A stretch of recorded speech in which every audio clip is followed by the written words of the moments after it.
Welcome to the Fiscal Physical Podcast.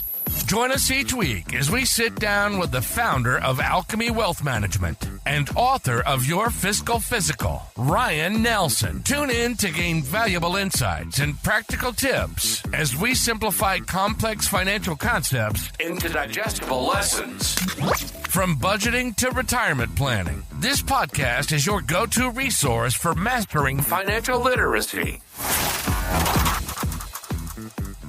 Welcome, everybody, to this week's episode of the Fiscal Physical Podcast. My name is Aaron. I am here with Ryan Nelson, and we are going to share some insight for you today, I suppose. And first off, I should probably remember my manners. And Ryan, how are you today? I'm doing well. How are you doing today? I'm doing solid. Appreciate you asking there. You know, we are cruising along through the year 2026, and hope everybody's out there safe, healthy, doing their thing, and really appreciate you guys tuning into this podcast. Without you, it'd just be me sitting here talking with Ryan, so and which kind of is in a way, but you guys now get to listen to those conversations, and we really appreciate it here. So segue in that, we actually received a listener question here, Ryan. So this actually came via text. So okay. I can't play it out for our listeners, but I'll read it to you and you and the audience, and then you can hopefully break it down a little bit here. So you ready to get started? Let's do it. All right. So a little bit of context. Question comes from a 64-year-old person who is getting ready to think about retiring, is how it was put. And I was like, all right, okay, we can do that. So I'm going to read this word for word here. Okay. So thank you for all the insight in the fiscal physical podcast. Really love listening to your snappy banter. I have a question to pose for Ryan, as it seems like Aaron is just on the podcast for his rugged good looks. Kind of thought that was funny. And I'm a 64-year-old individual who has been a teacher for 30 plus years. I have taught in multiple states, Idaho, Montana, Washington, as well as worked in the boat manufacturing business before that in my early 20s. I am getting ready to retire at the end of next year, May 2027, and I want to make sure I have all my ducks in a row. I have managed most of my finances myself, and I want to make sure I am diligent with my planning/execution. What steps should I take to ensure I am setting myself up for success? So that's the question. There is a side note of we can't give financial advice to individuals on these kind of podcasts, but I know that this individual would love to hear, general tips, tricks, or checklists to go through at around this age. So I'm hoping, Ryan, that you can, kind of shed some light into this person's, I guess, general question, if you will, and kind of what to look for. It's funny because I'm 35, so I think about that's almost 30 years ahead of me right now. So yeah. The conversations I have now versus what I might have in 30 years, obviously going to be a little different as far as those kind of planning things. So I'll turn it over to you with that information and then kind of let you take it where you will. Yeah, so we got a 64-year-old who wants to retire in 12 months. And basically the question is what are the best practices? And just, to your point, I don't know that we're prepared to give personalized financial advice here, but in general, for somebody who's in their mid 60s that's looking to retire in the next 12 months, there's definitely steps that honestly they should be starting to probably take and engage in now. And 12 months is not that long, and it goes faster than we think, and it's going to be here before they know. So, I'd say thanks for the question. Love that they listen to the podcast, and let's dive into kind of some process or for lack of a better term, maybe a checklist of sorts. Sure. So first, I'd start with just data gathering. So there was a lot of moving parts there. There was multiple states, taught in multiple states, Idaho, Montana, and Washington, as well as boat window manufacturing before that. Mm-hmm. So that's at least 3 different states and at least 4 different jobs. So I would start with just gathering data and be crystal clear on kind of what your situation looks like. Mm-hmm. Is did you have 3 pensions when you were teaching at those 3 schools? Did you have 3 pensions? If so, are you vested in all 3 of those pensions, or is 2 of them vested, 1 is not? Are they? Can you take any money out of them? Is it just going to be set up where you get a monthly amount per month? Did you have anything from the boat manufacturing before, or is that not relevant? Were you paying into Social Security while teaching, or only when you were doing the boat thing? Right. When you were doing the boat thing, how long did you do it for? So how long did you pay into Social Security? So these would be all kind of the things. So just data gathering. There can be I know from a lot of us, we just kind of, we put our heads down and we just grind, and we're really good workers. We work really hard. We put our heads down. We just keep working. And the next thing we know, we wake up and we're 64 years old and we're like, man, I haven't looked at this Idaho thing for 30 years, or I haven't looked at, I don't know. I did have an old retirement plan when I used to work on boats, but it's been 35 years since I last did that. I don't even know where it's at. Right. So oftentimes there's this element of having to sort of get all your ducks in a row, and that can take some time. And you might have to call, each of those 3 states, you might have to call 3 different departments and schedule meetings with them. And so again, that's where 12 months can go by really fast, right? If you call one and you get a meeting 2 weeks from now, and then you have a follow-up question, and that meeting again is 2 weeks later, it's like, well, there's a month gone just gathering one piece of information from one plan, right? So that'd be one thing.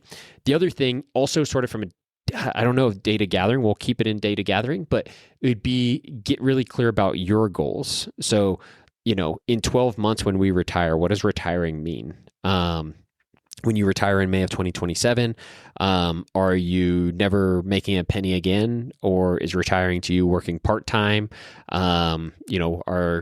Just sort of what does it mean to you? What, getting an idea of how much you spend, is obviously really important, right? 95% of clients I talk to and I ask them how much they spend. It's hard, myself included. It's hard to know how much you spend, and we might have a rough idea, but often we don't have a ton of confidence. It's like, I think I spent about this much, but I'm not really sure. And right. So really kind of buckling down, really rolling up the sleeves, doing a little bit of that hard work, and really kind of putting pen to paper and figuring out how much am I really spending. So that'd be maybe the first step, is just getting good information and data before you can do anything else. Does that make sense? Absolutely does. Yeah, I think that really can be applied to honestly any age. If you're exploring your finances, I think that data gathering of hey, what do I spend? What are my, what's my income? And I think that one of the things when I've talked to you about this is for retirement, how much do you want to spend in retirement? I think that's a great question, because that can really determine if I want to spend, $6,000 a month in retirement, okay, what does that look like? Right. Or do I think I'm going to live pretty frugally and spend $3,000 a month? Am I going to, sell my house and live in, an apartment or whatever it might be? So having that plan, I guess, on what you want to do, your goals, I think is a big piece. Right. And that's pretty much what you kind of just said, cool, let's take the data, and now how does that work with actually what I want to do, I suppose? Yeah. No, and I think you bring up a good point there that I didn't really touch on. And so it'd be, figuring out how much you're spending now. So let's say it's $6,000, right? Then can you just assume you're going to continue to spend $6,000 a year moving forward? Or did you have a really long commute to work and you won't have to spend that gas money anymore, and you're actually going to be spending less in retirement? Sure. Or on the flip side, are you now, you used to, if you were still teaching, you used to spend 40 hours a week teaching, and now you'd like to replace that 40 hours a week teaching with golfing 3 days a week. Well, now we got to budget in how much does it cost to golf. So, if you originally spent $6,000 a month while you're still working, now applying it to retirement and figuring out, what does my ideal retirement look like? Am I going to need a little bit more money than what I'm spending now so I can afford to golf 3 days a week? Right. Or am I going to need a little less money because I'm not driving to the office every day and it's a long commute? So I think taking that extra step and really defining your goals and what retirement looks like is a good step to this.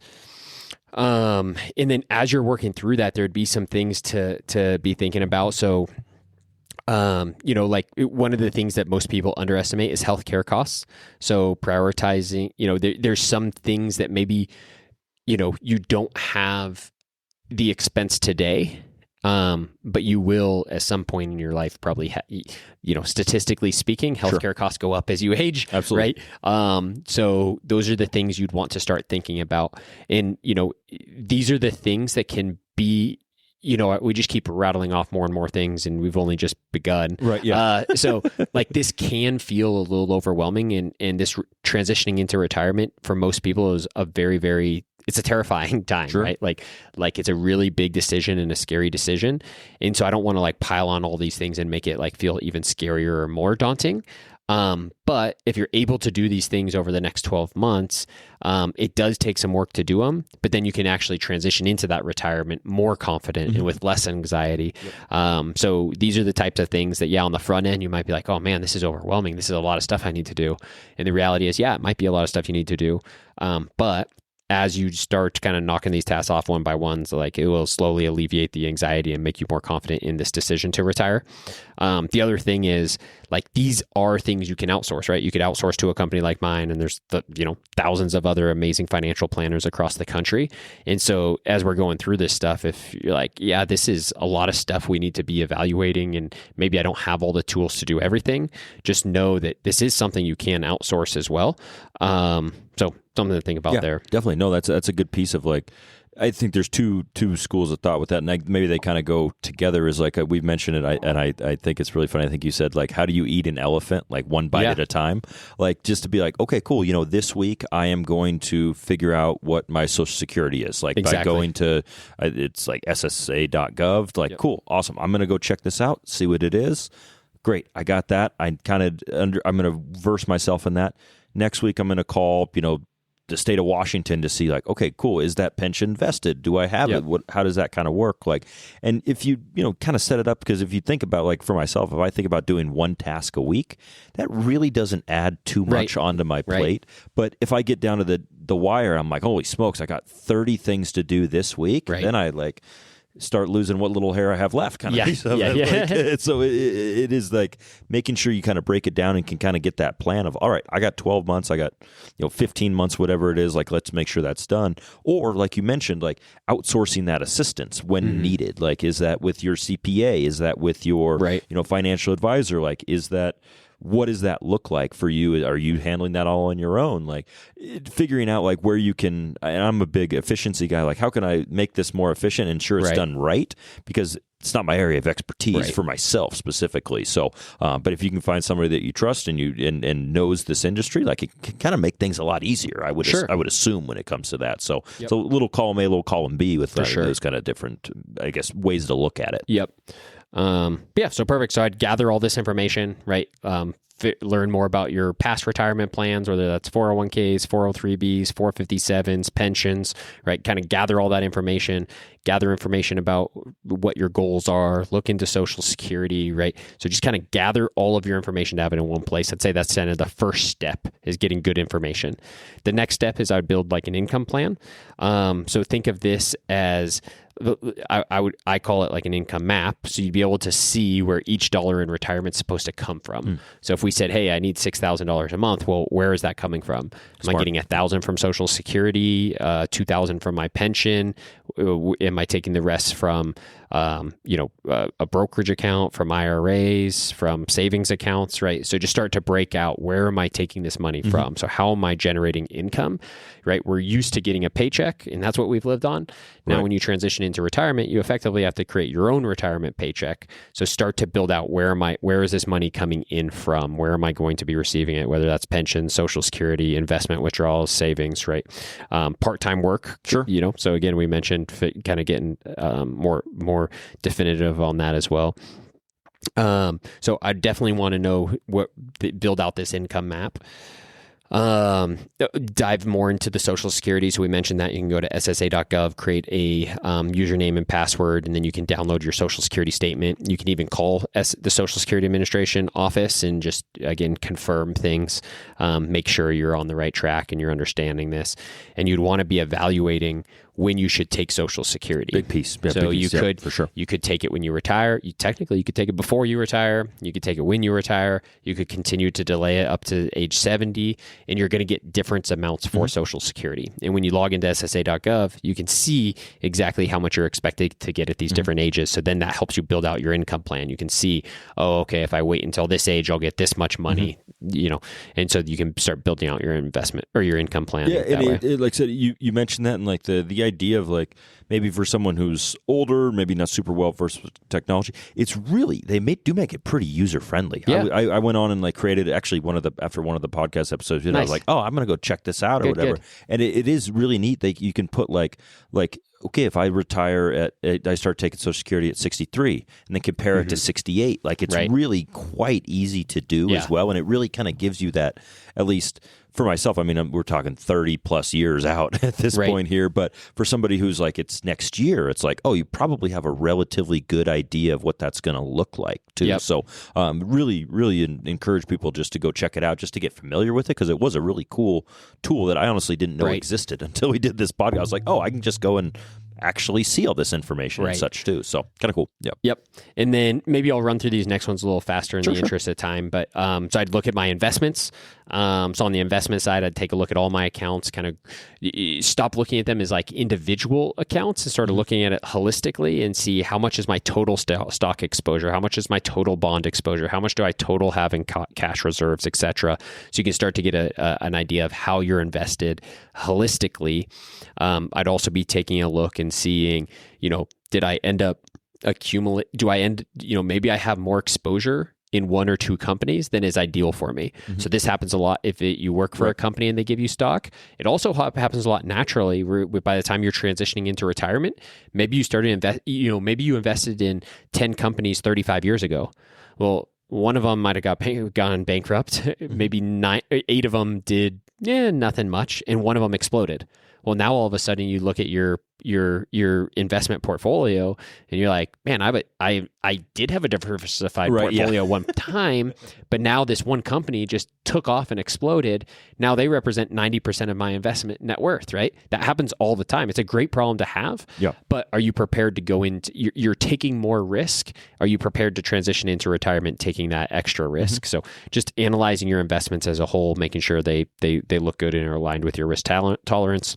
Next, I'd take a look at taxes. So I'd make a tax plan before I retire.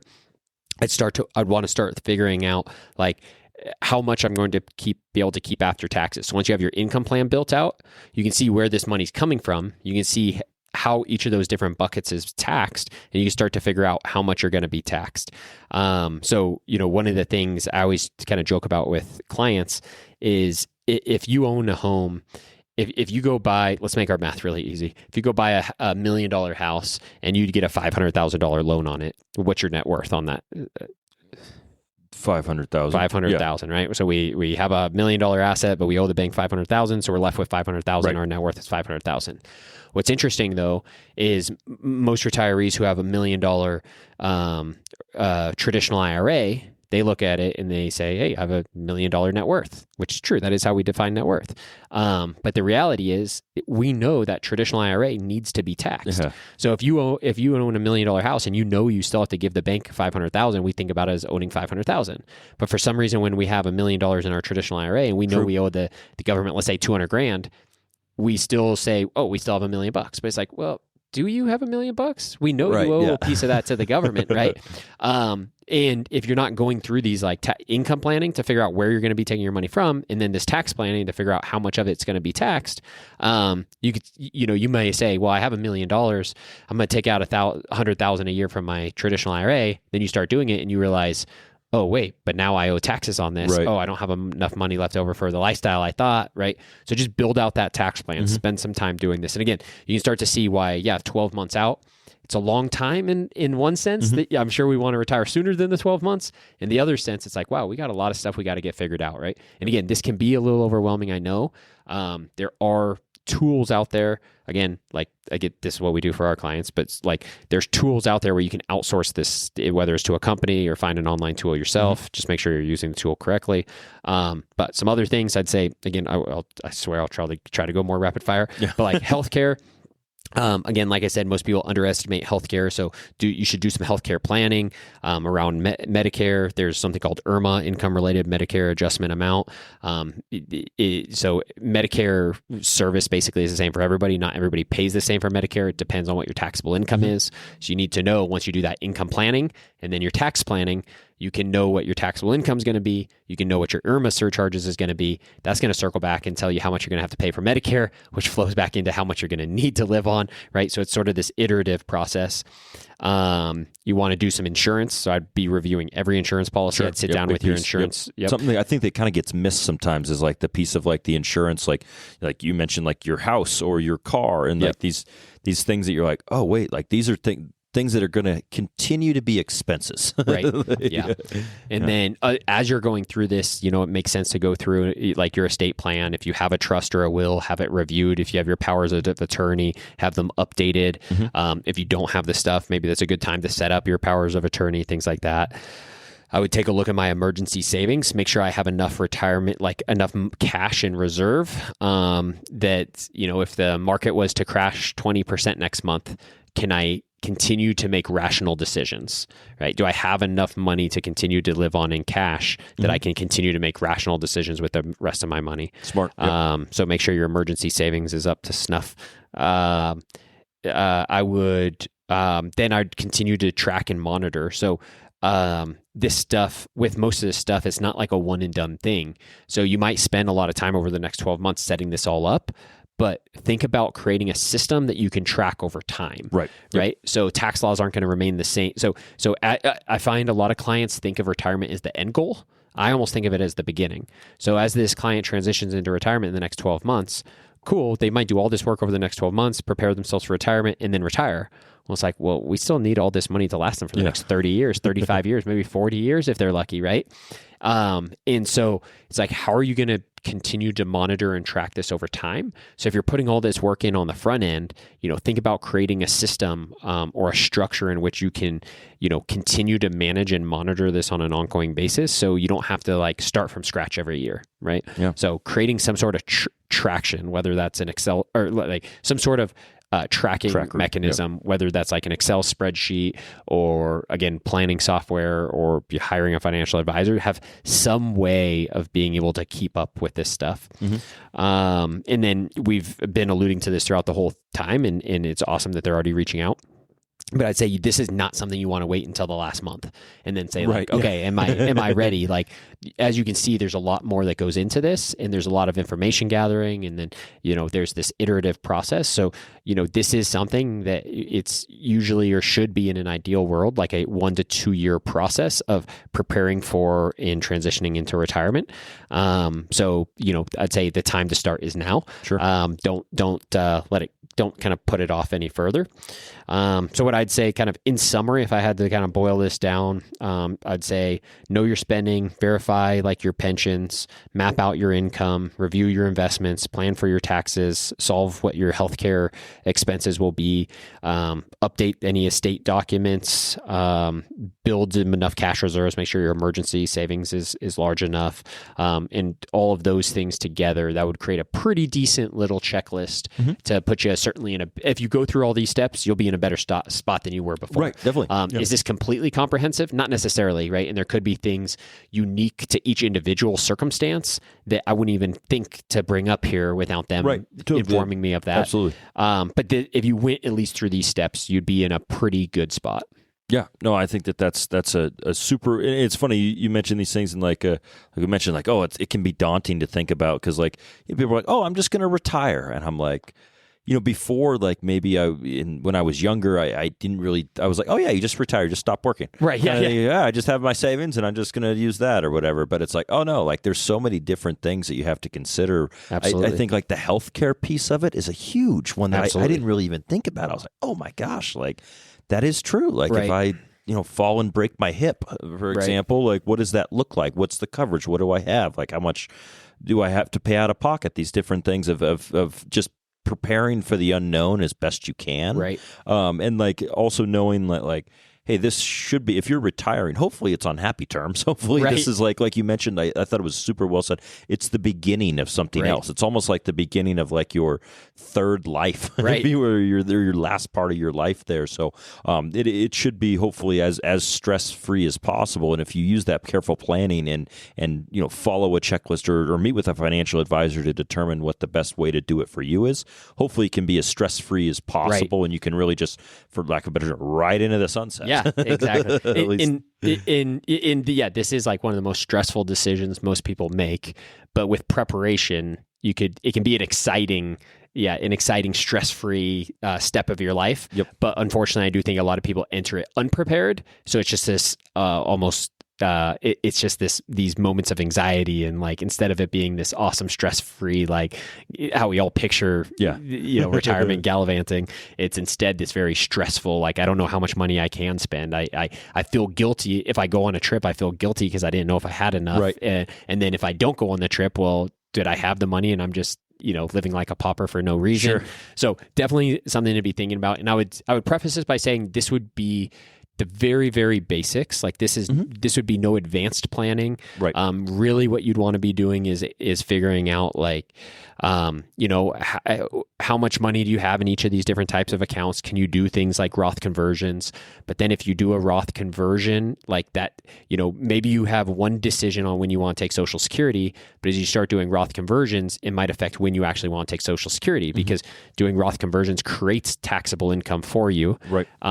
And so do you want to start taking, if you're going to do Roth conversions, do you want to start taking Social Security? Because you'd have taxable income from Social Security and taxable income from your Roth conversions. Right. If you're going to do Roth conversions, does it make sense to push off Social Security a little bit so you can do more Roth conversions? So you can see how these decisions like intertwine. And then like something like a Roth conversion, you're intentionally bringing tax burden into this year, increasing your taxable income. Well, if you hit a certain threshold, that could create an IRMAA surcharge. So now you're paying more for Medicare. Well, was the Roth conversion worth it anymore? Right. Or are you paying more for Medicare, and did it offset it, right? So you want to make sure that you have a good understanding of all these things play together.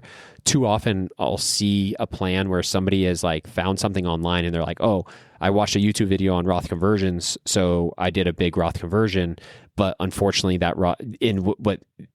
went gung-ho. They said this is an amazing tool and could just go convert their entire account balance. Then what they don't realize, they get stuck with this huge tax implication. Right. They went into very high tax brackets this year, triggered IRMAA surcharges. They were already taking Social Security. They should have had delayed that, right? So you just want to make sure you understand how all these pieces intertwine together. And none of these decisions are like necessarily made in isolation. They all affect each other. Sure. And so more advanced, again, what I just talked about today would just be very table stakes. This is just having basic information to know if you have enough money to live on. It's not optimizing your plan at all. Right. Once you get this stuff, this is why I'd really say it's a 12 to 24 month process. Like once you get this stuff, then you'd want to start getting more advanced, optimizing your plan. And that can account for 7 figures over the course of your lifetime in tax savings. Just know that there can be more pieces above and beyond this. Starting to do that due diligence well ahead of that retirement date is kind of prudent. Yep, exactly. I feel like if you can get in a routine or a habit, because it takes a while to form those kind of routines or habits. But if you start that early and you're like, okay, cool, like I'm very connected with this. I know what I should do. I've asked these questions maybe to my financial advisor and figured out what is the best move moving forward. You don't have to do it all at one time right at the end there. I mean, no offense to the listener question whatsoever. I think it's a great question because a lot of people find themselves in this kind of situation. But the more planning and the more prepared you can be for this, I think it is beneficial all around. So, absolutely. Awesome. Well, thank you so much, Ryan. Really appreciate it. Thank you to the listener who sent that in. Yeah. Really appreciate it. It really it was a good one. It ended up being stimulated lots of thought. Stimulating the thoughts were flowing, to say the least there. So awesome. Everybody hang tight with us. We'll be right back on the other side of this. And now, to put the personal in personal finance. Welcome back, everybody, this side of the Physical podcast. Still here with Mr. Ryan Nelson. And Ryan, we're going to get into this personal section here with my question to you. What is your favorite color? Yeah, I don't even know that I'm like necessarily have a super favorite color. Sure. Yeah. I think like my answer to that question is blue. Mm-hmm. I don't know why it's blue. I don't know that. Yeah, I don't know. I wear more blues and greens. Mm-hmm. I like the like color scheme of. I mean, I like when I started Alchemy, I could pick any color I wanted for the logos, right? So I picked like kind of greens and blues and teals, like that kind of color scheme or whatever. So I like that, like the blues and greens and teals. So I'd say that kind of like area of colors. I like purple a lot. I can feel like it's kind of in that same. I don't. If I saw a color wheel, I don't know. I think they're all kind of in that same section, maybe. Hopefully. But yeah. So I'd say kind of the blues and greens. And then purples would be right there too. Yeah. No, that's what about you? It's a funny question because there's two different anecdotes to kind of share. One, I always liked the color blue growing up. Sure. I feel like it's a very common color that people like, I suppose. Yeah. Like it's like, oh yeah, I like the color blue. Like I also like some of my favorite sports teams also have a blue color to them. So I'm like, oh, I'm kind of naturally gravitate to that. But it is funny. So I have a 2.5-year-old son who's gotten into like colors. He likes his colors and like. I don't know, somewhere along the line, like I told him that my favorite color was yellow because like just I don't know what I was doing with it or whatever, and he like latched onto that, and so like every time we see something yellow, he says, "Oh, Dad's favorite color," and I'm like, I'm just committed now to liking yellow. Like I'm just locked in at this point. Like you're the only person on the planet whose favorite color is yellow. I think I might be. I don't think I've ever asked anybody and they said yellow was their favorite. But like every time now, like and it comes up like it's super funny. I could tell my kid to wash his hands before dinner 100 times. He won't ever remember to do that. But if he sees something yellow, he says, "Oh, Dad's favorite color." Like I'm just locked into yellow now. So I've really been coming around on yellow as well too. So it's interesting. It's kind of funny. Like I'm just like, okay, but his favorite color is blue. So I'm like, makes sense, man, like how did we get to that kind of piece of it? Here's a little bit of on the spot trivia question awesome. for you. Love it. For men, what on average, what's men's favorite color? Based on, I'm gonna have to go. You know what? I'm going green. Green? I'm going with green. Okay, that's the second favorite. Oh, is blue number one? Blue. Okay, yeah. 42% of men like. This is just something on some website. Who knows? Sure. 42% of men like blue. 25% of men like green. What do you think number 3 is? Black. No. Let's go with yellow. No. Orange. Nope. Purple? Yeah. Okay. That's interesting. I thought I was kind of maybe alone on the purple. I mean, I guess people do like purple. But so, 42% of men like blue, 25% green, 12% purple, and then it would go red, orange, then yellow with 5%. Oh, I just kind of blacked out on red there. Yeah. Real quick, what do you think for women? Going to go with pink. Nope. Purple? Nope. Well, purple's number 2. Purple number's 2. Is it blue again? Blue again. Wow. So blues 29% for women, 27 or purple's 27% for women, and green is third for women at 19. Huh. So interesting. Yeah, that is interesting. Yeah, that's just kind of how we gravitate to colors or what that kind of means, I guess. But anyway, fun stuff. Let us know what your guys' favorite color is. I'd be super curious. Like, I heard someone say the other day, like black is like the absence of color, and I was like, what? I was like, I mean, it's just black though. It's a color, right? Like, it was just it was one of those things where I'm just looking at the guy, he's looking at me, and I'm like, all right, we're just gonna move on from this here. Like, I don't know what to do with this.